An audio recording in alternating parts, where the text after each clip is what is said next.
Welcome to the Ancestral Kitchen podcast with Alison, a European town dweller in central Italy, and Andrea, living on a newly created family farm in Northwest Washington State, USA. Pull up a chair at the table and join us as we talk about eating, cooking, and living with ancient ancestral food wisdom in a modern world kitchen.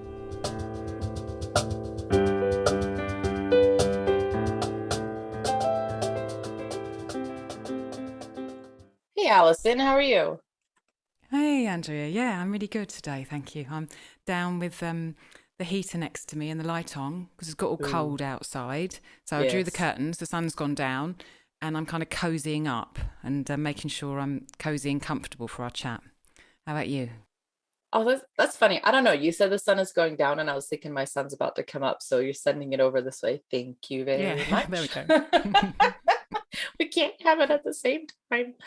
I'm good. Actually, it's been cold here. It snowed a couple times, and that was really fun. The kids were outside. Literally, they were standing at the door in the morning in the dark, getting their gear on, waiting until the little bit of light came up, and then they were out the door for hours, and they would come inside sopping wet and like purple with cold, and I would fill them up with hot food. They'd sit downstairs and read by the fire and just like roast and toast themselves with their clothes hanging up. We have literally a pole from our old closet in our old house. When we were moving, our friends who bought our house said, "Oh, we're going to rip that closet out so you don't need to leave anything in it." So we took the pole out of it and we use it to dry our clothes on. Nice. So yeah, they sit there, dry their clothes, and then they put them back on and go back out until it's dark again. It's such fun, snow, when you're a little one, isn't it? It's just magical. Really is. All those freezing puddles on the floor by the door, so magical. Yeah, it's true.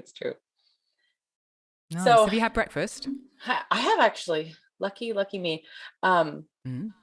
I just had a breakfast burrito. So I don't know if anybody has made the cottage potatoes from Nourishing Traditions, but that recipe is literally my kids' favorite way that I ever make potatoes ever. And they ask for them all the time. So I had some. What is it? Basically you peel and dice the potatoes and then you toss them with some fat. So I used turkey fat from when we roasted that turkey for Thanksgiving, and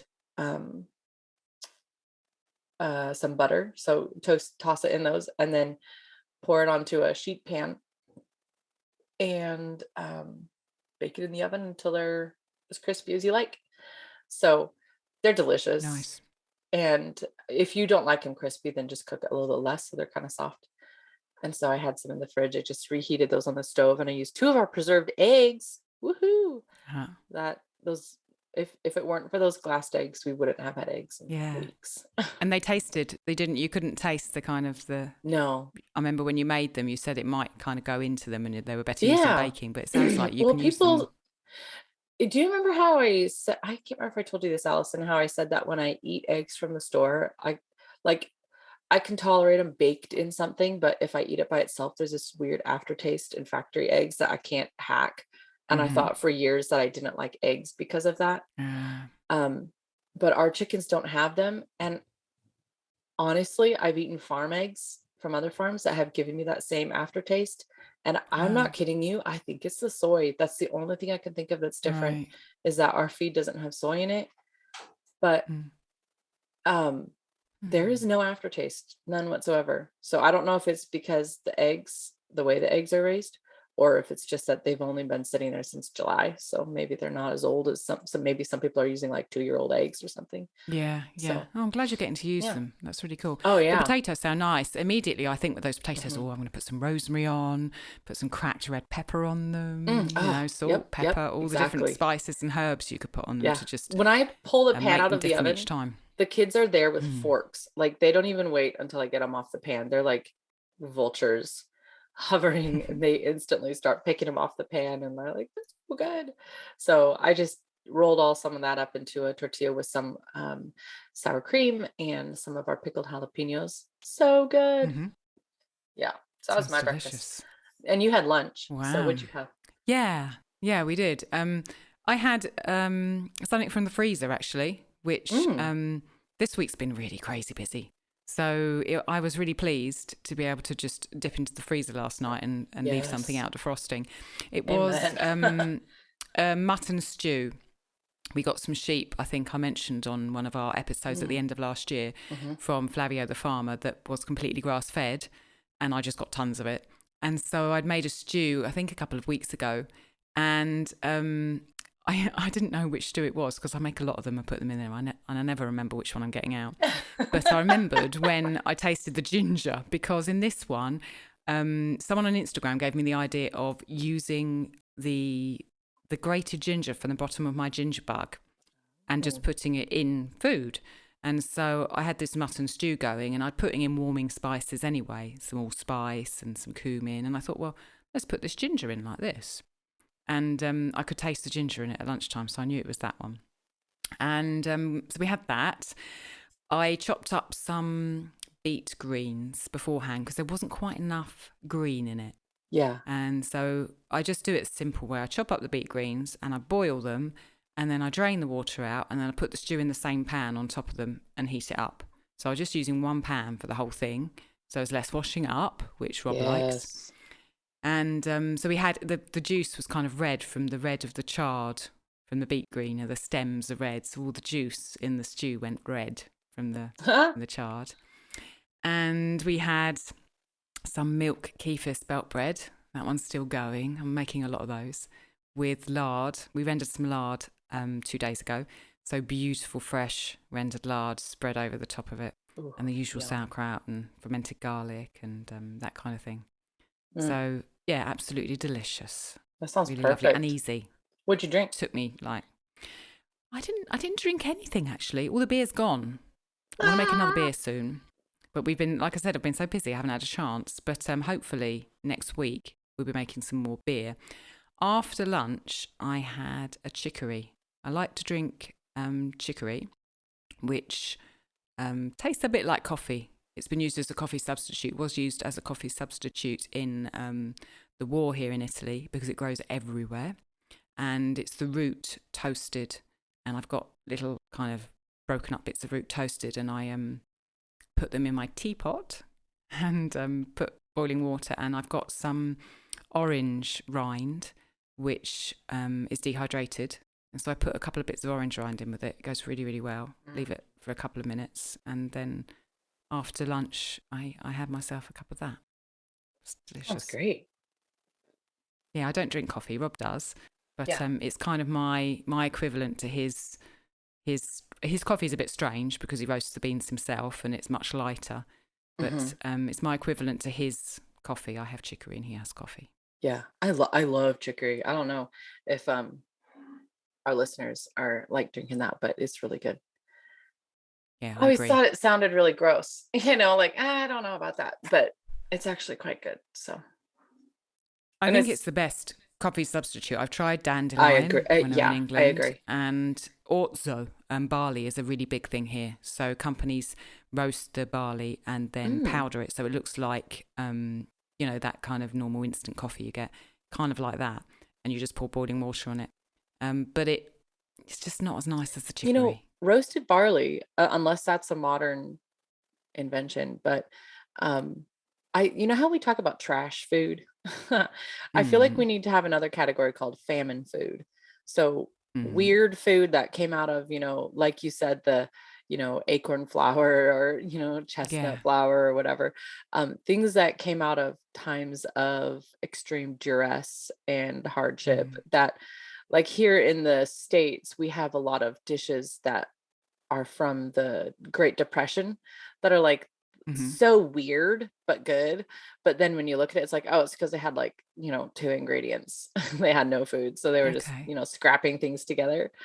It's kind of interesting what people come up with during those crazy war times and things like that. That actually links into one of the books that I'm going to talk about later on. So I'll hold that point in my head, and when we get to that book, I shall talk about it. What's the problem here, Alison? We're here to talk about books, and I have my book list. First episode of the new year. I know by the time you finish reading your list, I'm going to have added all your books to my list too, and I'm like, now I have to read those too. This is not going to end well for me.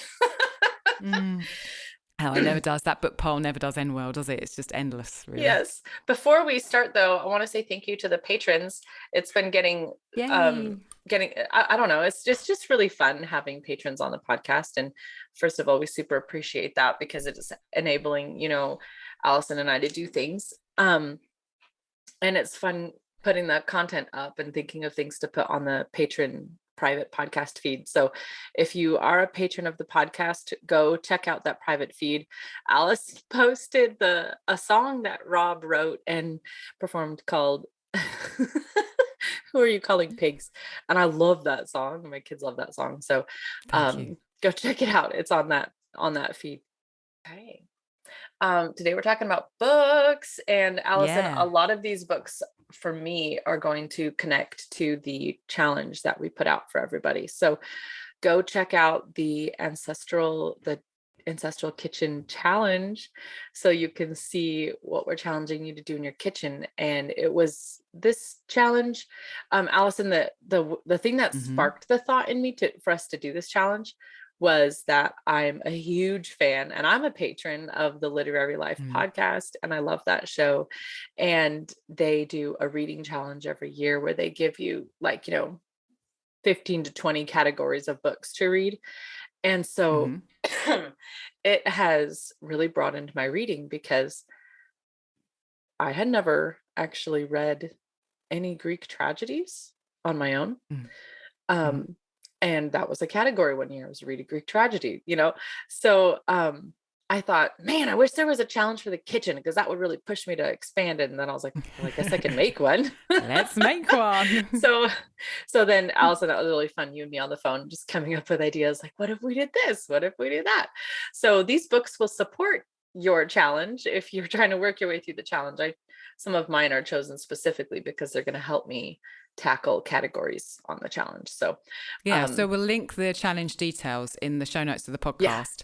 And they're on our Instagram as well, so you could pop over to either of our accounts and see the details there. But it's something that we hope will push both of us as well as you forward ancestrally in your kitchens this year by taking some things and going, I fancy having a go at that, and having kind of sharing and community along the way as you do so.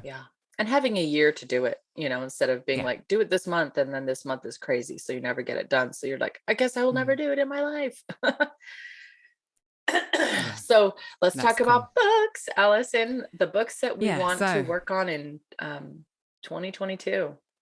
I have 6 on my list. I know you've got more than me. Oh dear. But maybe I think I might talk longer about mine.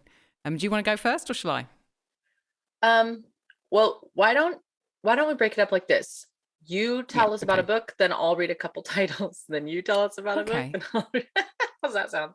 Yeah. Okay. That sounds like a good deal. Okay. So my first book that I have bought, but I haven't started yet, is called Eating to Extinction. And it's by Dan Saladino.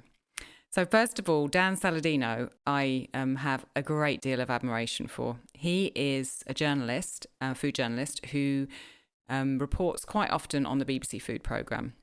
The BBC Food programme is aired on Radio 4, but they have a podcast which all the episodes go on to. And it's been going for such a long time. There are loads of podcasts on there. I actually went back just last month and found a chestnut one from 3 years ago. I listened to it. And Dan Saladino seems to be the kind of regen agriculture champion of the BBC Food programme, which is why particularly I like his episodes. I listened to one recently following the COP conference in Glasgow about how cattle and pigs play their part in assisting reversion of climate change. And that was a really nice perspective to hear. He had some great interviews on there. It's the opposite of what you hear on media, isn't it? Exactly. Including a visit to a slaughterhouse, which was really informing. And he also has another one on there recently called Follow the Money, which I thought was a great title because obviously... What was it called? We know, Follow the Money. We know, and most people listening to this know, how much corporations play into the way that our food world is today, and how, if you inform yourself on that, it changes how you act. Yeah. And so he's just he's been working on the food program for ages. He's done that kind of episode, but he also does episodes where he's been to places. He went to Georgia, and in a couple of wonderful episodes. I think they were a year or so ago, where he looked at Georgian food and Georgian being the home of wine. It was originally where wine came from, and digging into the cuisine there and how they serve it and everything that's around it. They are absolutely beautiful episodes. And I'd recommend anyone signing up to the BBC Food Programme on your podcast app and dig back and listen. So I kind of love what Dan does anyway. And then I saw this book coming out and I thought, this looks quite interesting. The subtitle for it is The World's Rarest Foods and Why We Need to Save Them. And basically it explains, I haven't read it yet, but as far as I understand, it explains how and why we lost food diversity, how important food diversity is, and how we need to save it and how we can save it. I've got a paragraph from it that I wanted to read, and then something that someone said about it. Can I go ahead with those? Yes, let's hear it. Yeah, okay. So there's an interesting bit in the intro that says, consider these facts. The source of much of the world's food seeds is mostly in the control of just 4 corporations. Oh my gosh. Half of all the world's cheeses are produced with bacteria or enzymes manufactured by a single company. 1 in 4 beers drunk around the world is the product of one brewer. From the USA to China, most global pork production is based around the genetics of a single breed of pig. And perhaps most famously, although there are more than 1,500 different varieties of banana, global trade is dominated by just one, the Cavendish, a cloned fruit grown in monocultures so vast that their scale can only be comprehended from the view of an aeroplane or by satellite. Wow. I wanted to read that bit because It's mind-blowing. Yeah, that's really what the book's about. And then there's a little bit here, which I got from Amazon, which I wanted to read as well, making it a bit bigger so I can see it properly. So it says, in this captivating and wide-ranging book, Dan Saladino spans the globe to uncover the stories of these foods. He meets the pioneering farmers, scientists, cooks, food producers, and indigenous communities who are preserving food traditions and fighting for change. I've got goosebumps. All human history is woven through these stories, from the first generation migrations to the slave trade to the refugee crisis today. But Eating to Extinction is about so much more than preserving the past. Eating to Extinction reveals a world at crisis point. The future of our planet depends on reclaiming genetic biodiversity before it's too late. And then my whole body's just covered in goosebumps. Yeah. So as you can probably imagine by what I'm saying, I'm really keen to get into this book. Oh yeah, I can tell. Is that the one you're starting out your year with? I think I'm the one of the ones that I'm going to talk about later. I've already started, and we're recording before 2022 started. So that's kind of cheating, but that's the one I'm going to next, I think. Yeah. I love it. I love it. And can you say the name of that podcast one more time? Yeah, it's the BBC Food Programme. BBC Food Programme. Is it just what it's called? Yeah. Okay. Yeah, I'm sure it's called that. You're talking about your book, so I'll go to my podcast app and I'll check. Okay, perfect. We'll link it in the show notes. So I've got a couple stacks here. I feel like I should preamble this by saying some of the books that I choose to read that I brought down here to discuss because they felt pertinent to the podcast are not really what you would expect in terms of they're just fiction. So think about if you read Little House on the Prairie books or the Little Britches books, those are American authors. I don't know that you guys read them over there, but those kind of books, you get a peripheral view of how food was a part of the life, at that time. And I find that to be just as, if not more so, informative than somebody reading me a list of techniques and how to do it. I feel like it gives me something for those techniques to land on when I hear about it. when I read about making eggnog, and then, remember I read that passage from Farmer Boy when we did the live cook up Yeah. with the patrons, and how they were drinking it out in the field. And they said that, if you had good eggnog, you could hay all day. And it gives you the perspective on the food at the time, and it puts it in some context. And I feel like it's kind of more like, have you ever looked at an old picture, Alison, like from when you were a kid, and there's you in the middle, and that's fun, but you're more interested in, look, do you see that car behind us? Yeah. That was the car Dad had that time. And you're more interested in the things around the subject matter than the actual picture. Yeah. So it's kind of how it feels.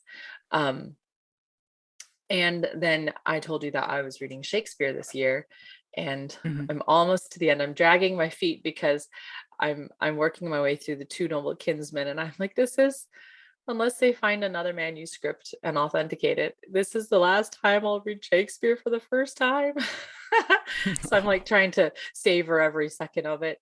But all the food they mentioned in there, like in Cymbeline, when they mentioned the healing beers that they would use to revive somebody. And then when Gertrude, got in Hamlet, got the guards drunk on wassail. And then, whenever in the Henriades, whenever that, oh my gosh, I can't remember his name, whenever he swears and says Apple Jacks, those are all foods that that we can learn about, and seeing them in context is exciting. So it's more like a way to experience it when it comes to me in narrative. And I know you do this too, Alison, which is a good example, as you just talked about the book that you're reading, is I know you and I both follow the footnotes. So find who inspired the person who inspired you.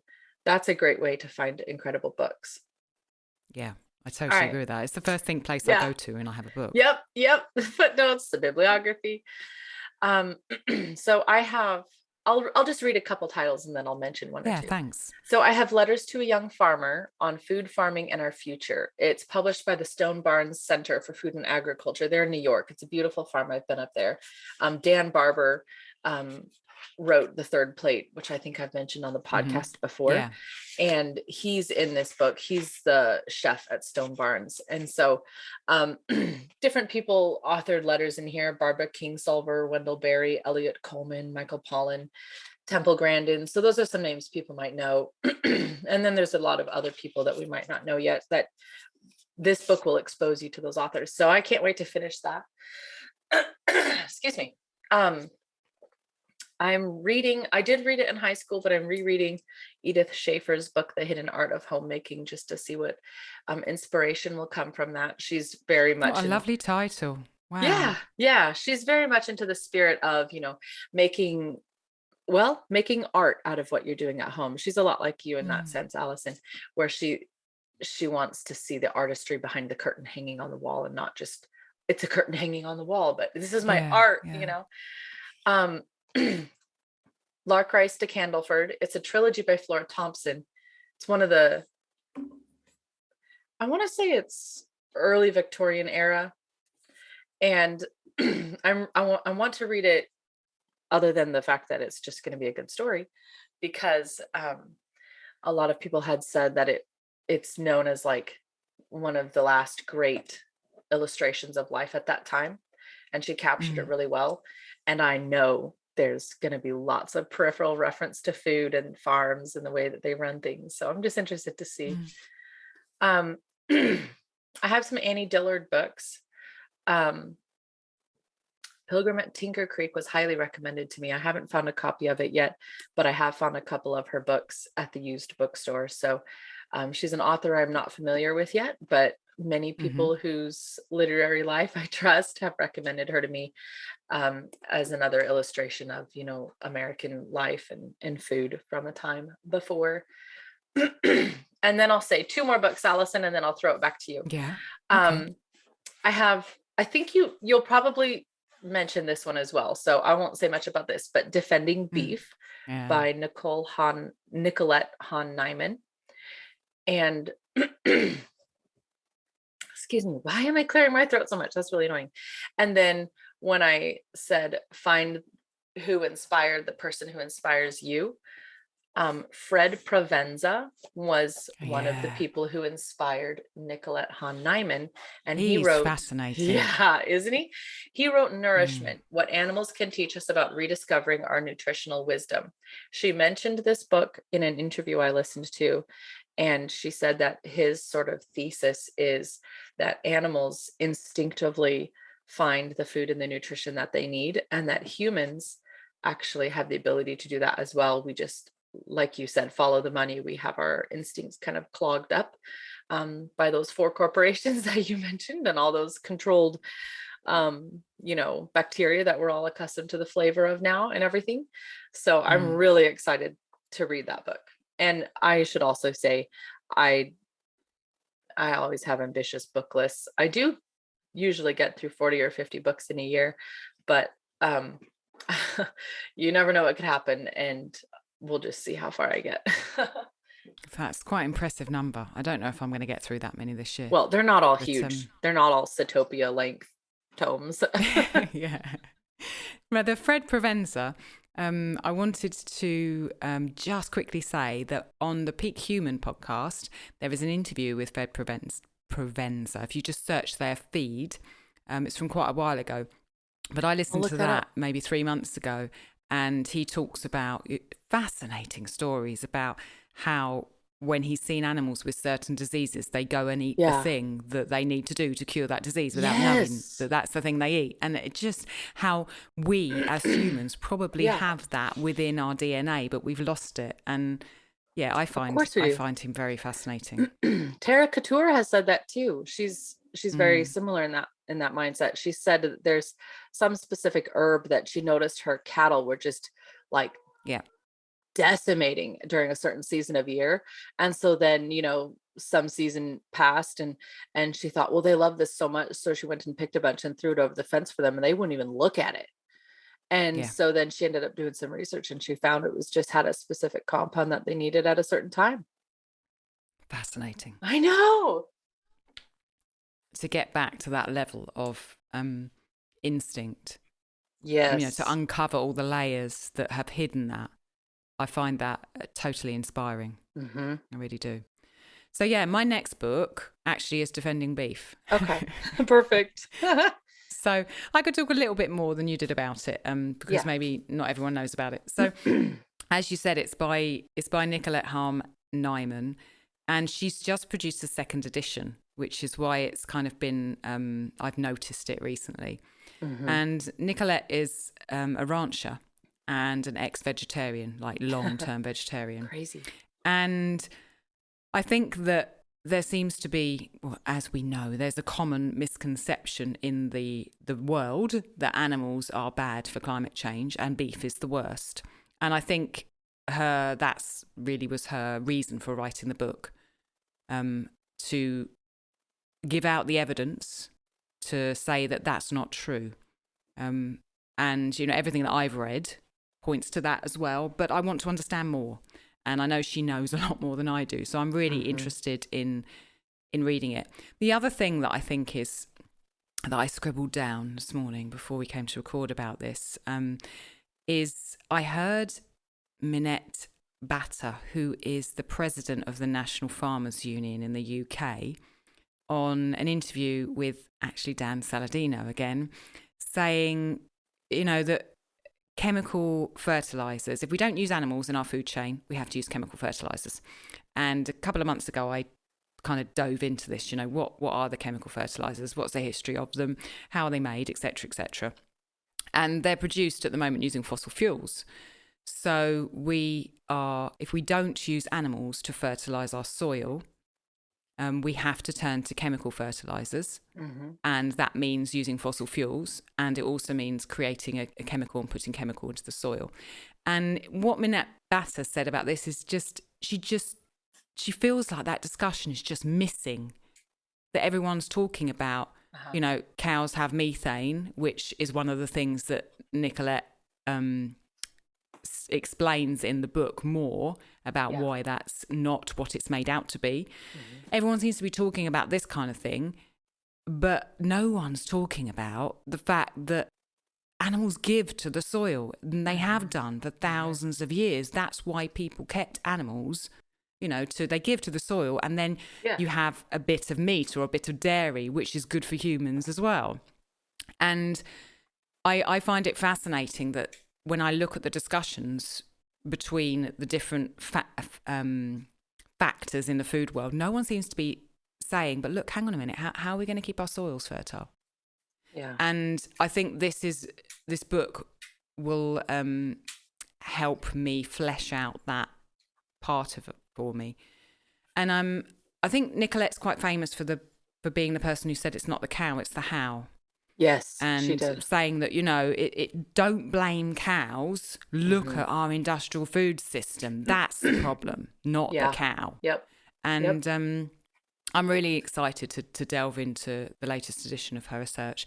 I have a quote to read about it, actually, which I found, which is from another person I really admire, who's Patrick Holden. Patrick is the founder and the chief executive of the Sustainable Food Trust, which is a UK charity. And he is a farmer, and he has a podcast as part of the Sustainable Food Trust work. And he has actually interviewed Nicolette and interviewed lots of different people. And I particularly like his perspective because he doesn't just talk to people who are farmers and who are on the regenerative agriculture side. He's also interviews vegetarians, and he's dealt with, he's interviewed famous vegetarian chefs and talked to them. He actually bridges the gap rather than trying to just have it be people who are only on his side. Anyway, he said about this book, we all need to understand the story behind our food. This is the strongest and most articulate case for understanding the central importance of grazing livestock in sustainable food systems that I've read. And I really admire Patrick. So I'm really excited about diving into this book and learning some things and letting it cement things that I've been reading and learning for kind of 8, 9, 10 months all last year. Mm-hmm. I know you want to read it as well, don't you? Yes. Another thing to mention on Nicolette Hahn Nyman that's worthwhile mentioning is she's an environmental lawyer. That's how she met her husband, who was a rancher. So she was working for a law firm, and one of the jobs that they were working with was involving her husband's, or future husband's, ranch in California or something, and that was how she met him. So she knows whereof she speaks when she's discussing these environmental aspects. This has been her life's work to study, and it's part of why she left vegetarianism behind, because she knew the facts as far as healing the planet. So should I read a few more books, Alison? Yeah, you go. Let's tag back to you and see what you've got there. Yeah. Okay, I have one I want to recommend. I'm going to say that I'm recommending it for moms for their kids, but honestly, Alison, every time I open this book, I think how much you would love it. It's called Hungry Planet: What the World Eats. And I think it's pretty well known, at least in homeschool circles it is. I feel like pretty much most of the homeschool families seems to own it. It's a huge full page photographed book where the photographers went on a mission basically to go around the world. I'm trying to remember when they published it. I think it was in the 90s. I'm flipping open the frontispiece to see.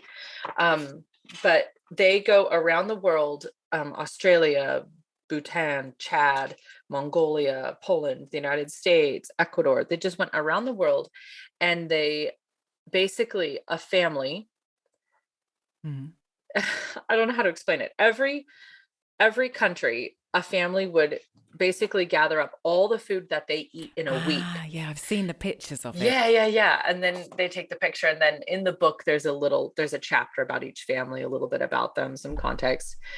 It is utterly fascinating. Just sit and look. And it is, they also put the price, like the cost of the food. Mm-hmm. And it is completely mind-blowing to look and see. The more, it's scary, Allison, honestly, the Mm-hmm. more, I'll say, quote unquote, developed that a country is, the worse the food is. I mean, it just Mm-hmm. descends into ultra processed, frozen pizzas and like soda type things. Here's Ecuador, 1 week's food in September. The total food expenditure for the week is $31.55. And they eat, they list their grains, how much corn flour and pea flour, what they grow, what they buy, the dairy, their beverages, which is stinging nettle tea and corn silk tea. And it's just so fascinating. So that's a great one for families, really, because it's really interesting for kids. But you and I are interested in that too, Allison. And what a historical record. I mean, Mhm. seriously, that Mhm. as a piece of work, that's Absolutely. just amazing. They also did Mm. another book that we have called Material World. And that is Mm. also fascinating, where they went around the world and a family literally would empty their house into basically Gosh. the driveway, shall we say. And you would see every single thing that they owned lined up, and the family stands behind it. And I always think, like, what chaos that has to be. Like, hey, do you want to take everything out of your house, hope it doesn't rain, and then put it all back?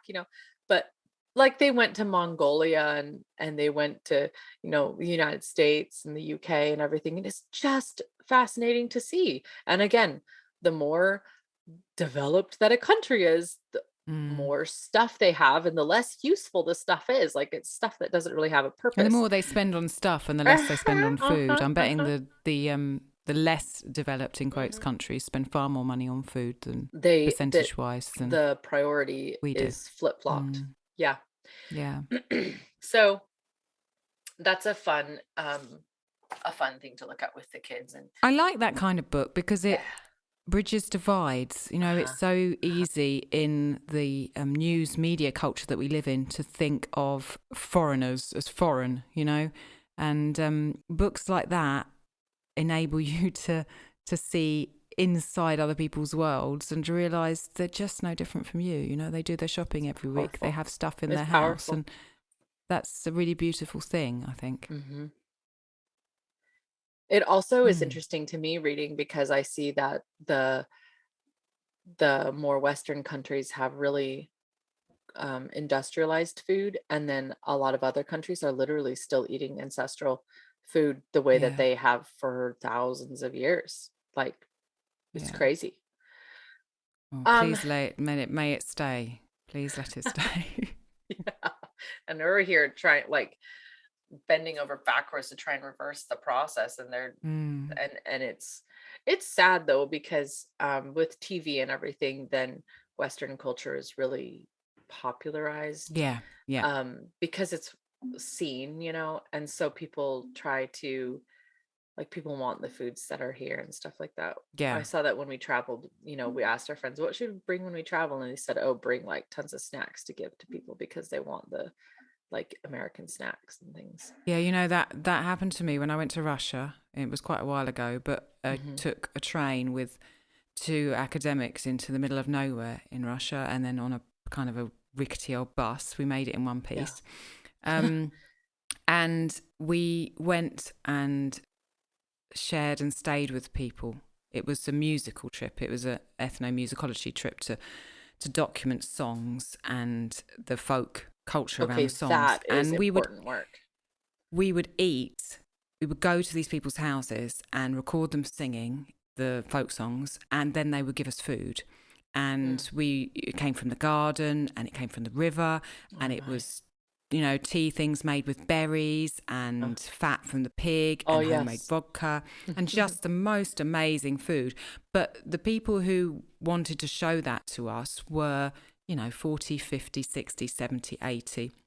The Yeah. daughters and the sons of those people just wanted to know about America and the UK, and they dressed differently and they wanted to eat differently because, they don't want to be part of the old kind of family. And yeah, what you said, I mean, I saw that there, and it was really sobering to see it. Just this beautiful welcome, and the food, and the just the feeling of it. And then comparing that to when I got home to the UK, I went into a supermarket, and I didn't know what to do. I was looking around at all this meat in kind of packages and thinking, well, no, this is not how it's supposed to be. And yet I knew that the younger generation of all those people that I met, they didn't want what was there. They wanted what I signified and what the Americans with me signified. And yeah, it was sobering. Gosh, really. And it makes you really think, Alison, because it's one thing for us to screw up our own country, and you know what I mean? Like, you know what I mean? But for us to then go and infect other countries to the point that they'll lose their heritage, to the point that you have ethnomusicology, going to these great lengths to try and preserve dying traditions because they're dying. Like that's hard to think about. Yeah, I agree. So Alison, that makes it all the more important what we're doing. If we can try to encourage just generally anybody to try and I don't know, not get totally swept away with all the ultra consumerism that we can. I don't know what I'm trying to say, but I guess what I'm trying to say is we care about it. Yes. Yeah, we care in a big way. And it's important. Languages are being lost, traditions are being lost, and food, I don't know. There's a lot that's being lost, and it's not. And that's what Eating to Extinction, my first book, was about. That's what it's about. Yeah. It's the same thing. We're circling kind of back round, which is which I guess is right, because this is what motivates us to do the work that we do. So yeah, it's so much bigger than just am I eating the right amount of protein? Like, this is so much more than that. So let me throw you a couple more titles actually on that vibe. So this is a stack that I put together that's kind of farm related. One is called Speak to the Earth by Rachel Pedden. I'm not sure how to say her name. Pages from a Farmwife's Journal. I just found it. I think it was 50 cents or 25 cents at a thrift store. I saw it and I just thought, I don't know, that looks really interesting. Her subtitle is A Book of Rural Virtues and a Naturalist Philosophy. And she published another book called Rural Free in 1961 and a book called The Land, the People in 1966. And this book is published in 74. So just flipping through it, it looks like that kind of book where there will be lots of anecdotal incidents and things to just savor and enjoy. And then I have a small booklet called Beekeeping for Beginners, given to us by our neighbors when they moved. They gave us a number of bee books, and I figure I can probably get through the smallest one first. Because we want to start. You're planning to get some bees then? Yeah? Yeah, we really should. It doesn't make sense not to. We have fruit trees and we want to plant more. We're planting wildflowers and we have gardens that need to be pollinated, and we have all the room in the world. So there's really no reason not to put up some bee houses. And then I have Joel Salatin's book, Pastured Poultry Profits. So he talks in there about, it's an oldish looking book. Like, it looks like it was printed on a typewriter. It's from 1993. And he just talks about, different ways to house your chickens and what to feed them at different times and things like that. I would like to read books by Temple Grandin. I haven't read anything by her yet. And the first book I picked up of hers, I found a used copy, is called Animals Make Us Human. So I'm really interested to read that. The quote on the back of the book says, "Neurology has Oliver Sacks, nature has Annie Dillard, and the lucky animal world has Grandin, a master intermediary between humans and our fellow beasts." And I've read everything by Oliver Sacks. I love all his books. So Yeah, wonderful. and now I have Absolutely Annie Dillard on my amazing. list too. Yeah, totally amazing.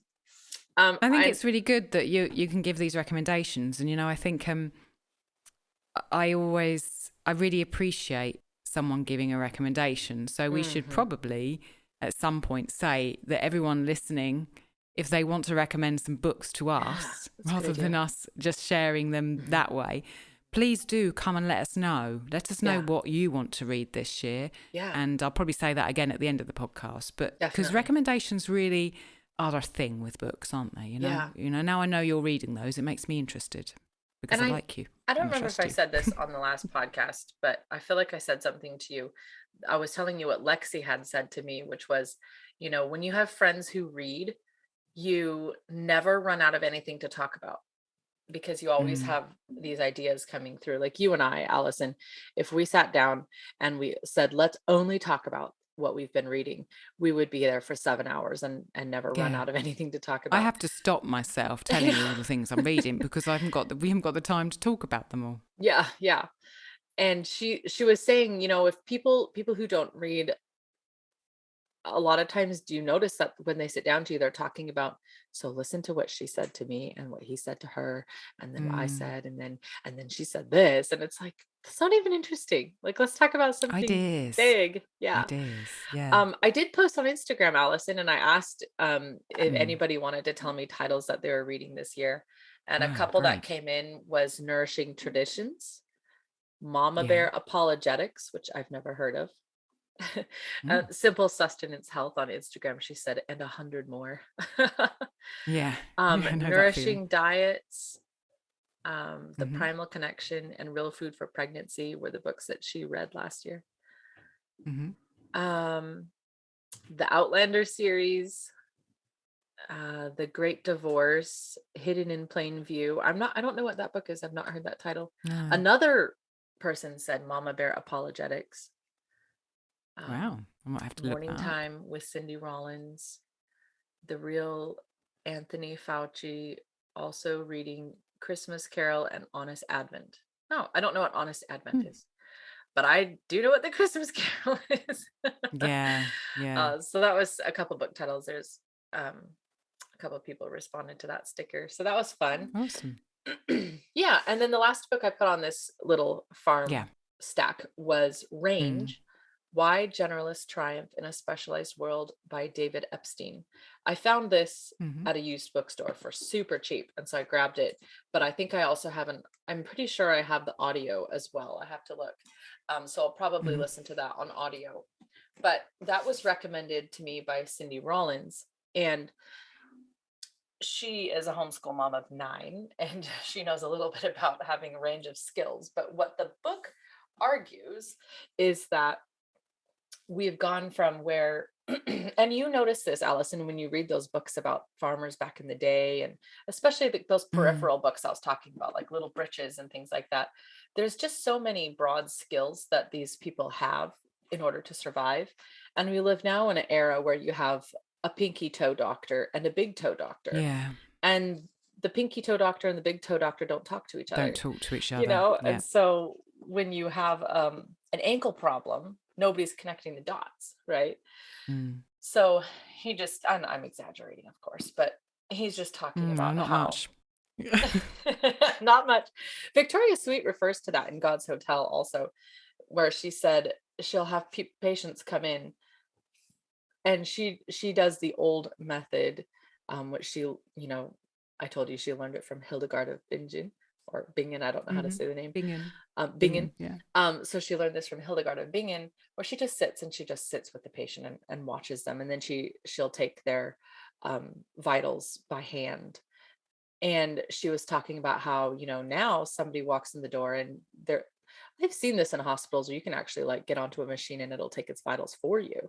You don't even have to have an assistant or a nursing assistant take them, So she was just talking about how patients will come in, and because she sits and looks at the patient and then she does their entire physical exam herself, she puts together dots, and then she looks through their paperwork and sees that one technician saw this and a different therapist saw that, and a doctor noted this, and nobody discussed it with each other, and nobody put together the diagnosis.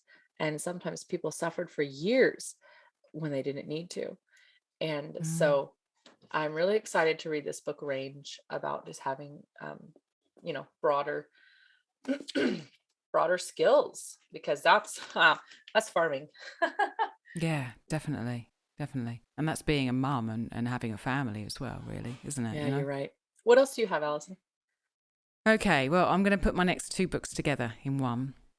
Okay. And I'll just praise you by saying that this year has been a year when I've delved into beer.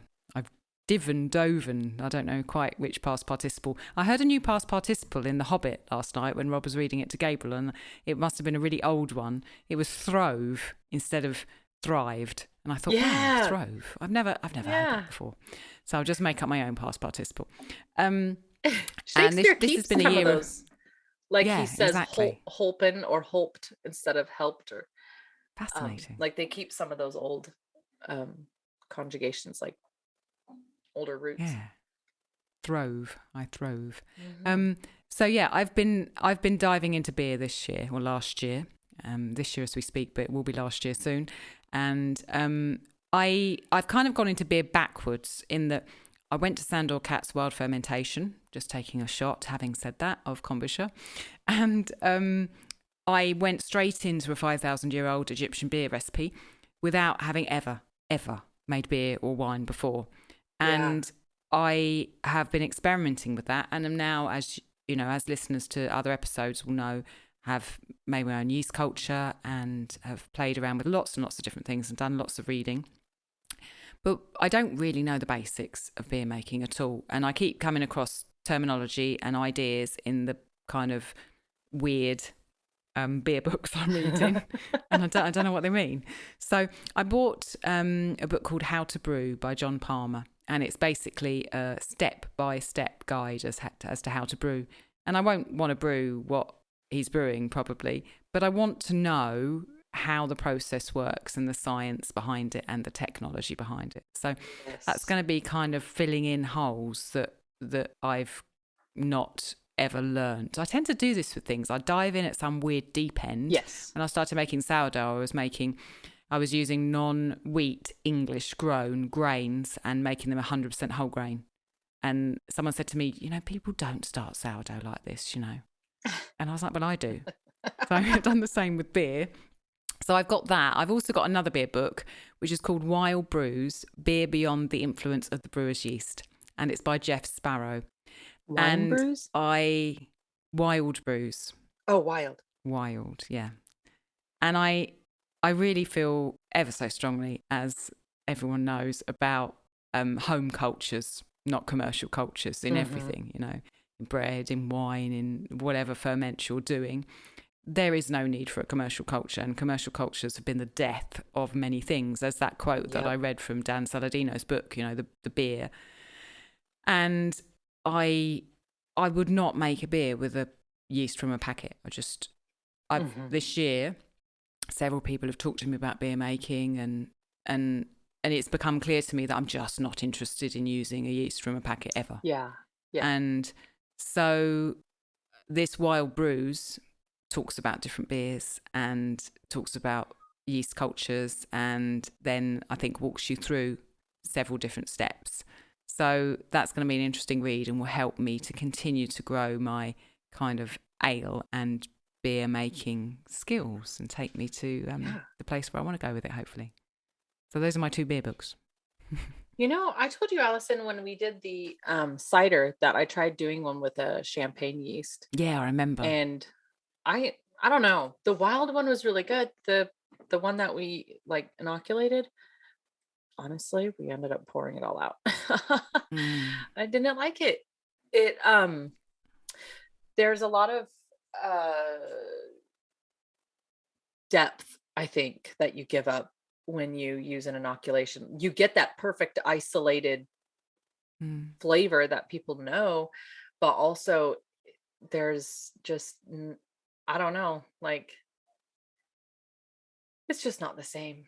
You know what I mean? It's not, that perfect isolated flavor is what they're there for, so people can produce it over and over again and everyone knows what to expect. So then they buy a bottle of something, they know what they get. But that's not fermenting. I don't think. No, it's, in my opinion. yeah, like it would qualify in the description, but yeah, obviously it is it's completely scientifically different. fermenting. But where's the fun? And if somebody starts with that, me, I'm not going to say that you can't start with that. You know, a lot of us, that's where we started. Like I had all kinds of inoculations, you know, and then started kind of toying around with wild ferments and stuff. So I have no problem with somebody starting with that. And like with your beer book, I think that's the same way I do things too. If I started out with understanding the microbiological context of something and then I went into my kitchen, it'd be confusing, but I'm more likely to start flinging things around and then being like, you know what, now I want to know why this really worked. Yeah, that's how my brain works too. So yeah, I'll be doing lots more experimenting still, but hopefully I'll be filling in a few gaps in the background. Do you know what got me interested in flying, Alison? It was not reading Bernoulli's Principle. It was getting on an airplane and flying from Seattle to Moscow. That hooked me on flying, and I literally had to go from that to flight school. Like it was that intense of a love, where I did have to read Bernoulli's Principle, but it wasn't sitting down and looking at high, seek, slow, you know, like that is not what made me want to fly. It was the experience. Yeah, totally. I get that. Okay, I have a couple books that are working books for the kitchen, so I put them in their own category. Wonder whether you can see anything with all those books piled around you. It took me 2 trips to carry them all downstairs, okay? And then I had to go back up for my hot coffee. So I've told you before that when I have a cookbook, I read the cookbook, even if it's just like a list of recipes. I still sit down and read through the whole thing because I want to see all the recipes and everything. But a lot of the books that you and I enjoy, Alison, I've noticed our cookbooks have a lot more in them than just the recipe, because they usually come with history and backstory. So I'm going to slam out a couple titles here. Carla Emery's Old Fashioned Recipe Book. I have my grandma's copy taped together from the 50s or 60s, and it's crumbling, so I have to be very careful when I read it. But I've read quite a lot of this book. Oh, it's from the 70s. Never mind. I've read quite a lot of it, but I've not finished it. So I'm going to be working more on that book this year. I have, for anybody who's in the US, this would probably be more interesting since it's about America. Although, you know what? Aaron's not in the US, but he would probably love this book. Renewing America's Food Traditions, Saving and Savoring the Continent's Most Endangered Foods. It's edited by Gary Paul Nabin, and a foreword by Deborah Madison. I love all of her books. She writes some great vegetarian cooking books. So this book, he divides the country, so the United States, into Acorn Nation, Bison Nation, Chestnut Nation, Chili Pepper Nation, you know, on and on. So he just kind of breaks up by region and what was typically eaten in that region. It's a fascinating book. It was put together by, who was it that put it together? You know, he edited it, but it was an organization that works to restore endangered plants and propagate native plants and things like that, and try to bring back some of the histories. So it's just really, really fascinating. He talks about different foods that grew out here, why they grew out here, maybe how they got out here, what people did with them, you know, really, really old native recipes and things like that. Like I'd like to read that book. Crow, bison, cattail stew. And then this is where you and I will land in a lot of trouble, Alison. Every section has a box called Further Readings. And all of it looks so good, like journals and heritage books and animal science. And oh my gosh, it's just so fascinating. So my sister actually had called me from Bellingham, and she said, I'm in this used bookstore, and this book is like $1 or $3 or something really cheap. And she goes, it just sounds like something you would like. Do you want it? And I was like, please. Yes. Now, Lexi recommended this next book to me, The Art of Natural Cheesemaking by David Asher. I've heard of that.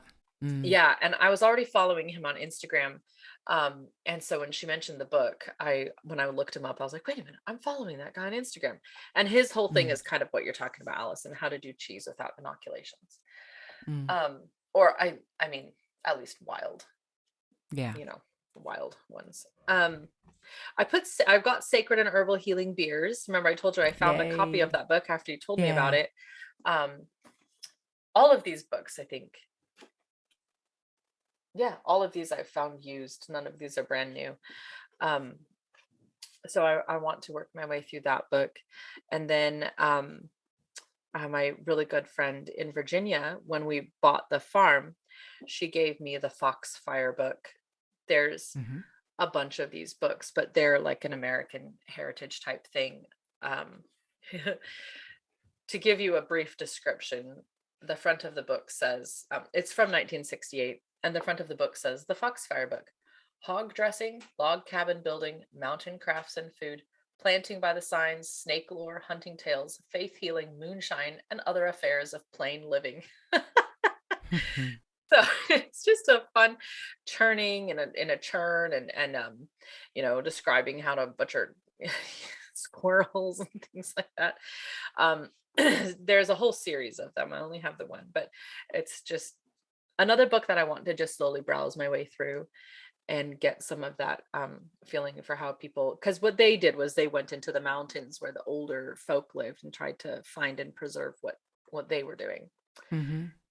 And then the last book on here is one that I've been working on this book on and off because I've worked out of it. But I want to finish reading it.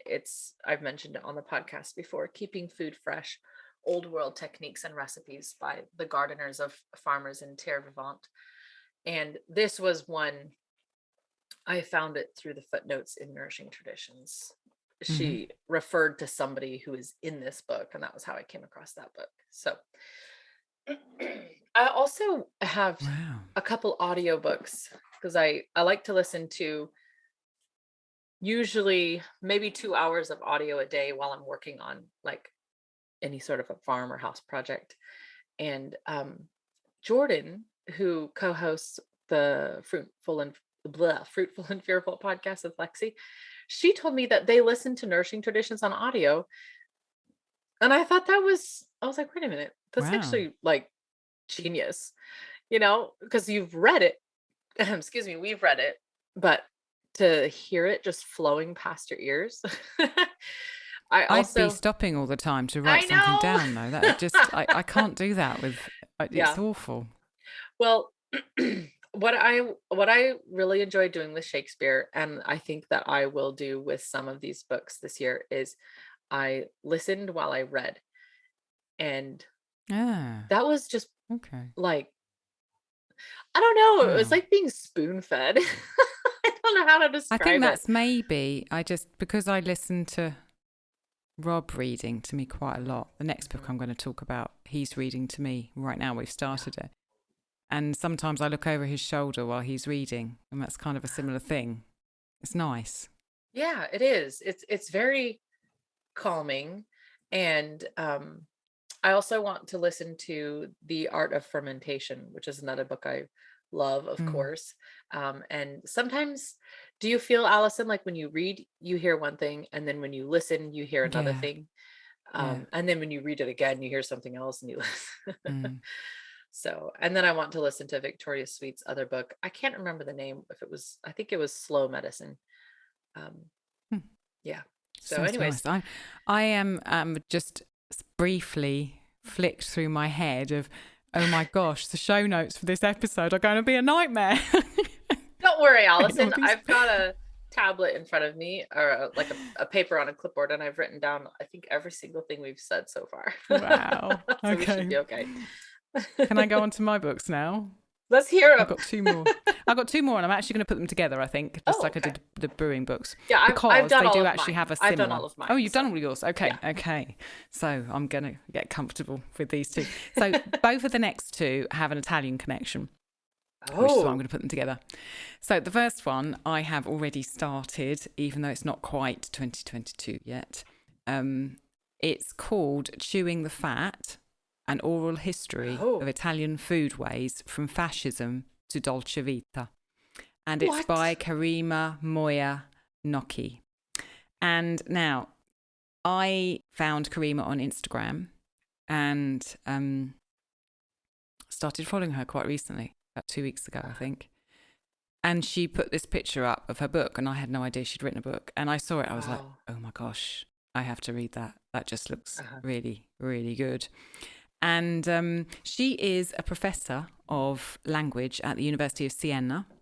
And basically, this book is a collection of interviews with very, very old Italian women from all over Italy, from country, from the city, from the coast, from every walk of life.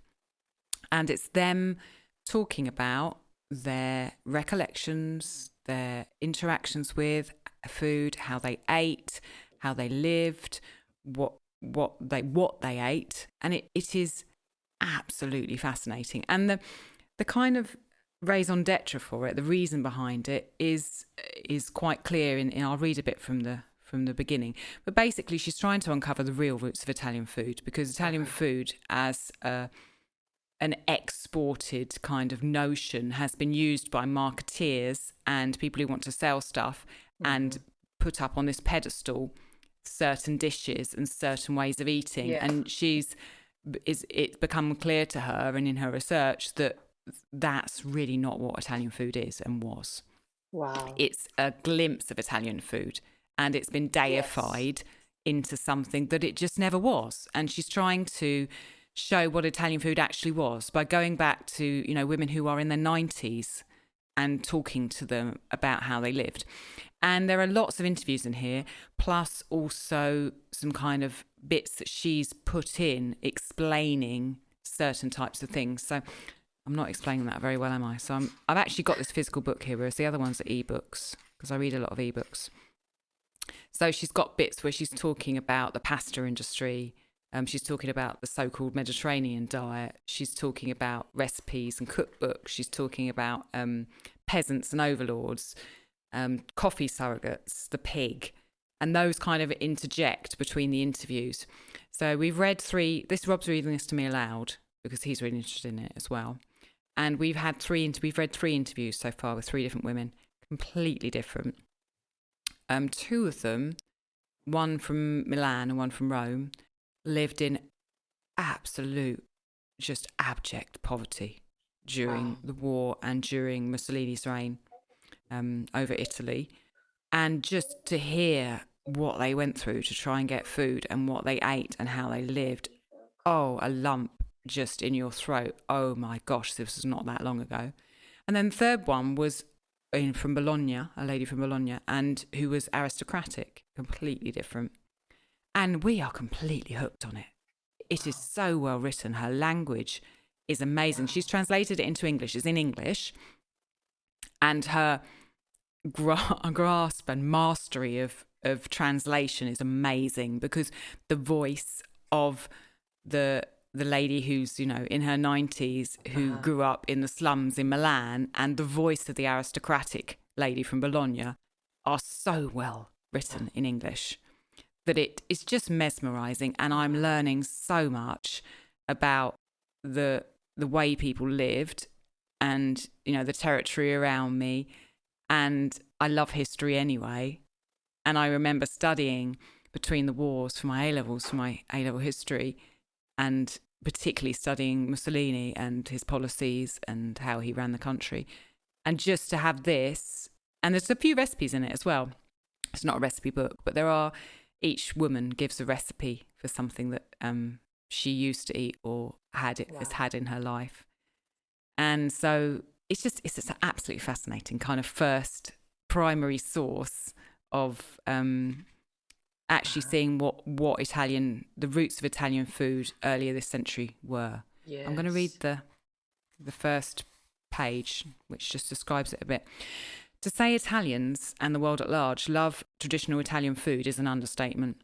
An entire industry of gastronomic nostalgia has grown up around it, catering to tourists and natives alike. In its wake, this behemoth of commercial culinary lore has glossed over the less marketable but nonetheless fascinating aspects of the past, the very springboard from which Italian cuisine propelled itself onto the international stage. Inglorious and uncelebrated though they may be, these foodways would be in danger of vanishing into the shadows of time as if they'd never existed, and the stories of endurance and inventiveness of an era of women along with it, were it not for the efforts of food historian Karima Moya Gnocchi. Chewing the Fat is a compendium of 18 oral historical narratives from women who lived through the sparse and dangerous years of Italian fascism. Daily life, family, culture and recipes blend into a fascinating accounting of these women's early lives. Each narrative is separated by a brief intermezzo, illuminating points of cultural, historical and culinary interest to round out the overall mosaic effect. Gently debunking the much-loved myths of classic Italian fare, Moya Gnocchi offers a fresh, realistic portrayal of traditional Italian food, not as we think of it, but as it really existed. Yeah, it's a wonderful book. If anyone's interested in Italian food or Italian history or women or and you said between it's the in wars. English. Yes, in English, yeah. Okay, I have to read it. Isn't there is a hashtag, I follow it. Hashtag Cucina Povera. Is that like that's like I guess that's the Italian equivalent of famine food, right? Yeah, that's right. That's right. And and some of the dishes of that are celebrated and have been cast into kind of, the annals of history.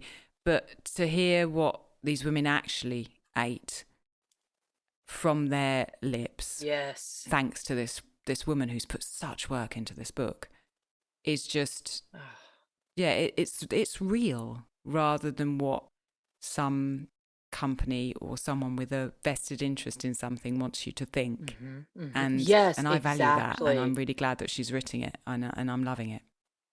They're telling you about the history of it without something to sell, if you know what I mean. I mean, they're selling you the idea of this and the value of this, but so much of when you hear about look what ancestors ate, it's because I'm selling it, and I want you to buy it. And I think because so many people left Italy and are now all over the world, and in the States there are so many people with Italian ancestry who've taken that food and changed that food into what was good for them and what worked for them in the new environment they were in. Yes. But a lot of people are looking back to find their roots in Italy, and it's really interesting that the type of Italian food that is marketed as Italian food isn't really what Italian food was. And to have some reality and some truth put into the situation with such engaging interviews is I'm so glad I stumbled upon this book. And you said it was called I wrote it down.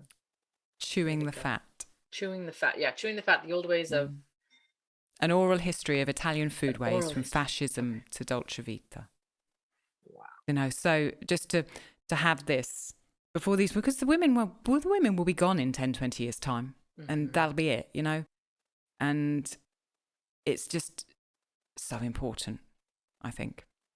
Yeah. So that's my first Italian cookbook. And I knew that you'd be interested in that. When I got this book, I said to Rob, Andrea, I want to read this book.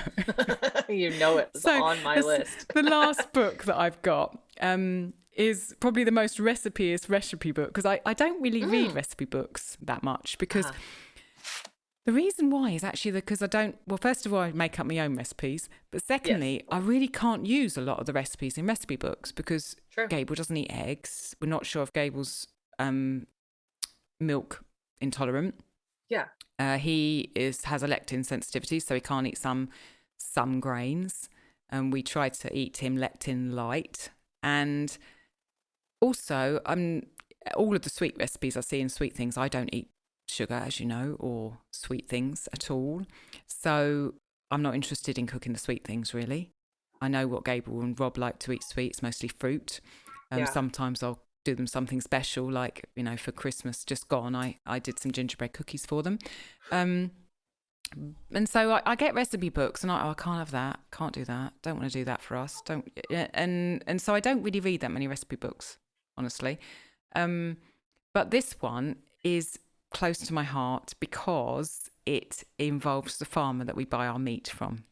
Oh. So Flavio, as we've linked on many of the show notes, we'll probably link him on this one as well, has kind of been involved in a book that's just come out, which is called Val di Sieve, Trenta e Lode, which basically means Val di Sieve is the Valley of Sieve, which Sieve is a river. And I live in a town called Ponta Sieve, the bridge over the River Sieve. And so it's the valley of the River Sieve, which is the area, the territory which I live. 30 recipes. And the last word, Lode, is praise.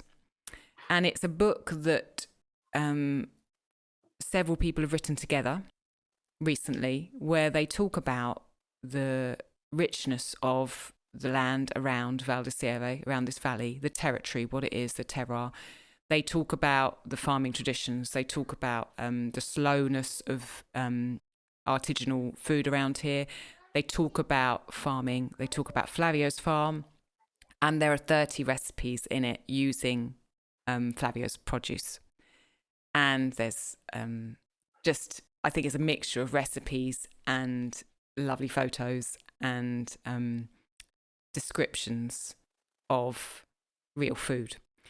And so I have so much respect for Flavio. He's young and he's so dedicated to what he does. And he's not only a farmer, but he's so tech savvy and marketing savvy to bring his food to people around him and also to local restaurants and, so many different collaborations that he's done.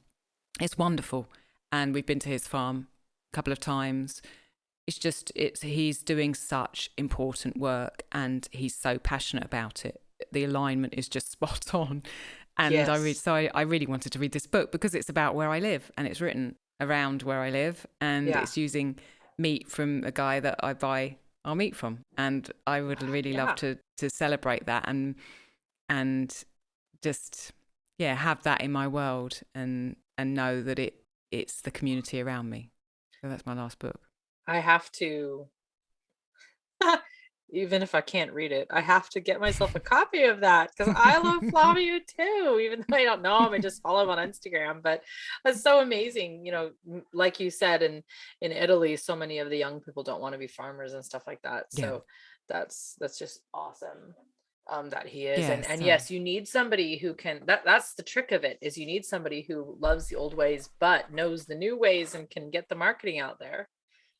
That's what he does. There's so many little pockets where you find these amazing things, but nobody knows about it, which doesn't give them less value, but then they die out on their own and they're never seen, so that's amazing.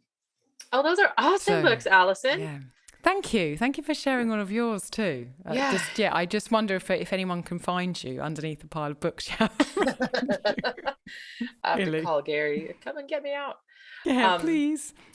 Do you keep a commonplace book? What do you mean? Like when you come across a quote that you like, and do you write it down like in a notebook? No, usually I'm not very respectful of books. I know that some people don't break spines and don't do anything to them. I break the spines. I write in them. I scribble things, and in pencil. I don't write in pen. But no, I tend to underline things in books and put post-it note sticky things in them. And I read a lot on the e-ink reader because I don't want to have loads of things to cart around with me. Also it's cheaper on the ink reader, particularly if I'm reading English books, because in Italy it's not so easy to get English language books in paperback or hardback form. And the reverse is and there I use highlighting and write notes, so then I can go back in my app and go to the notes to find something again. That's cool. No, so you do commonplace. You do commonplace. There's different ways of commonplacing. Some people post it on Twitter. Some people post it on Facebook. Some people just save it in a note in their phone. I usually, if I have a phone next to me when I'm reading, then I end up spending more time on the phone than in the book. So I write it down in a notebook. just to keep myself from getting distracted. But yeah, okay, that's cool. Yeah, it's fun to go back and see things that you saved. And Yeah. one of the people on the Literary Life podcast, his wife looked at his commonplace book and she was like, what are these things you wrote down? He's like, oh, I write down quotes that I strongly disagree with also, because I think they're interesting. Wow. That's a cool way to be. I Yeah, like I that. thought that was cool. Yeah, me too. Um, also, I know you talked about, I can't remember if I asked you on the kitchen table chat or on the actual podcast about your reading time, but so I know you read a lot. Like neither of us really listed much of our leisure reading that we do on here. Which obviously there will be some of that, but it always serves the end. Like I think I'm just reading, Shakespeare or Pride and Prejudice or something, and then you're like, wait a minute, they made that, they ate that, there's no Yeah. way. And it always, no reading is wasted when you only read good books. So I've just gone into a dream because you said Pride and Prejudice, and I'm thinking of Mr. Darcy. I've just gone into some sort of daze here. Alison, are you there? Are you there? Yes. Sorry. What? Sorry. Oh. Well, it is a truth universally acknowledged that Alison can get lost in thought as soon as we mention titles of her favorite books. But it is important, I think, if somebody does have an intent or a desire to read a lot of books, when you look at the year stretching out ahead, it seems like there's so much time, but how much time are you actually reading each day and chipping away and at your stack? And I know you said that you read in the evening. I read in the morning because evenings are a little more chaotic for us, getting everybody into bed and everything shut down. And then I read just for fun when I'm in bed. Like I try to pick a book that I don't want to like highlight or take notes on. Yeah. So I can just lay and read. But setting reading time as a valuable activity rather than just an incidental pastime is really important if you are intending to get through huge stacks of books. And there are times in our life when there is not much reading time. Like I think there was a 4-month stretch over the summer. I honestly don't think I read anything unless it was an audiobook. It was just so crazy, like up in the dark, running nonstop, and then into bed at dark, barely able to put my feet up on the bed, So I'm not saying that everybody has to make time to read. I'm just saying if you want to read a lot and you can, then you have to make the time intentional.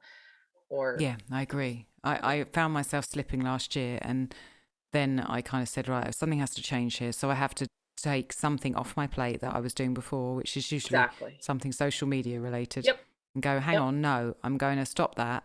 Or also what I found helpful this year was to when Gable started school, to say, right, after breakfast, as my breakfast is going, I'm going to read for half an hour every day. There you go. And some days I couldn't do it, but it really it makes me feel better.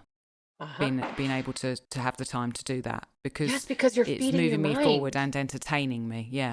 Both, exactly. You have to feed your mind. And even just the relaxing reads, like I'm reading a book that one of our patrons recommended to me, Karis recommended, To Say Nothing of the Dog, and it's a British book and it's hilarious and it's just so enjoyable and fun, and of course I'm also learning things as I'm reading it, but I'm just enjoying it, and it's feeding my mind, and it's witty and clever, and there's tons of historical allusions and jokes and things like that.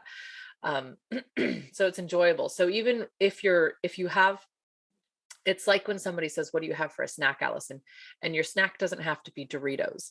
If your snack is something that serves your body and nourishes your body, it's both your relaxing pleasure, but it's also, building you up. So making all of our entire libraries that way it's the way to be.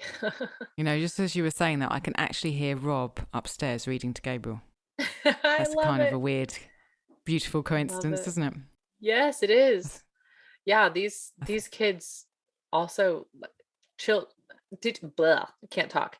Did you ever see there was a political cartoon where there's two people, like two adults sitting on a park bench, and they each had a kid next to them, and one adult was on their phone and their child was like playing with some sort of little video game toy, and the other adult had a book in their hand and their child was reading, and the adult with the phone in their hand is saying, "How do you get your kids to read?"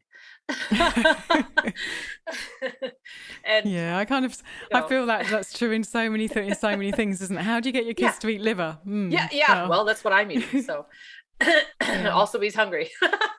So there's definitely that. Or like last night after I made my book list and I got everything ready for this morning, and then I went to bed, and the 4-year-old climbs up into bed next to me, and then she starts loading. She put like 3 stacks of books in front of her and started reading. Not really reading, but reading. And so I said, "Here, do you want my book light? Because I'm going to sleep." And she's like, "Yes, please." And then she just sits there reading and reading.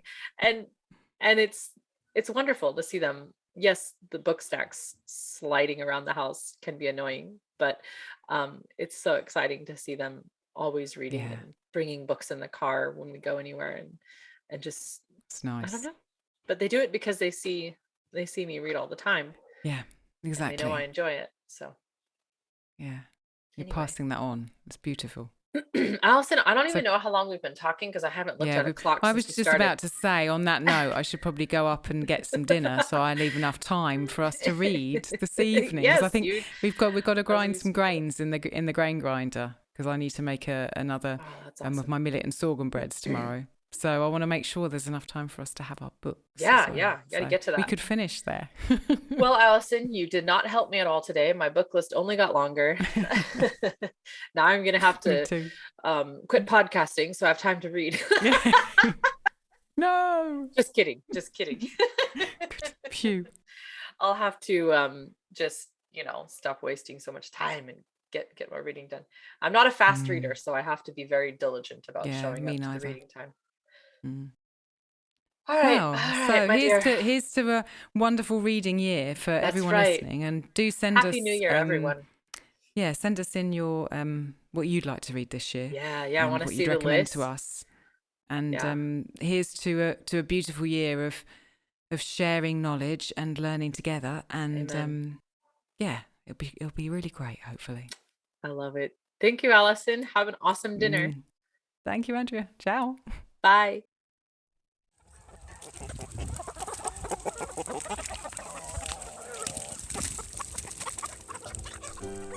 Thank you so much for listening. We'd love to continue the conversation. Come find us on Instagram. Andrea's at Farm and Hearth and Alison's at Ancestral_Kitchen. Until next time, we both wish you much fun, exploration, and satisfaction in and out of the kitchen.